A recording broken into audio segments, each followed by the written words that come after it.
Wakil Menteri Komunikasi dan Digital Nezar Patria membenarkan kantor Kementerian Komdigi digeledah oleh Kejaksaan Agung.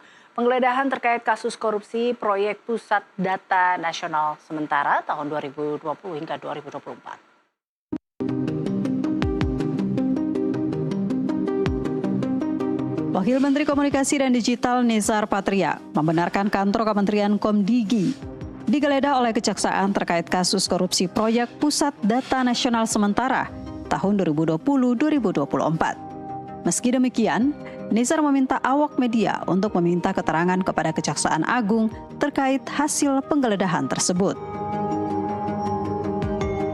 Hal itu diungkapkan Nezar saat ditemui di Jakarta Selatan Jumat petang. Menurut Nezar, kasus tersebut terjadi pada periode 2020-2024 saat Kementerian Komdigi masih bernama Kominfo.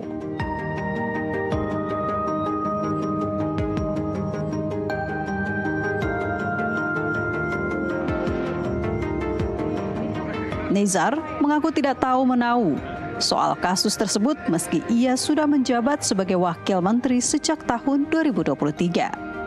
Ia enggan berkomentar lebih jauh soal penggeledahan tersebut dan meminta awak media bertanya kepada pihak kejaksaan. Ya, kita serahkan aja ke proses hukum ya. Karena itu kan terkait dengan kasus BDNS dan itu follow up-nya. Jadi ya kita serahkan pada proses hukum.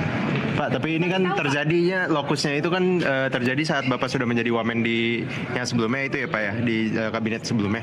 Nah itu apakah Bapak sebelumnya tidak pernah... tahun 2020 ke 2024. Nah itu kan masih bersinggungan gitu Pak sama zaman Bapak di kabinet sebelumnya. Apakah sebelumnya Bapak tidak pernah mencium ada korupsi gitu, ada... Ya, itu kan berkelanjutan. Nanti dilihat aja di pemeriksaan.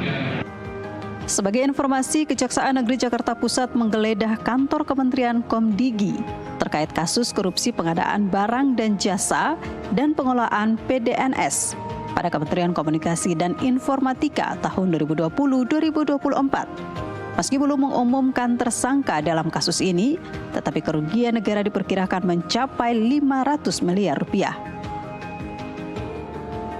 Dari Jakarta, Denny Hardimansyah, jurnalis NTV, melaporkan.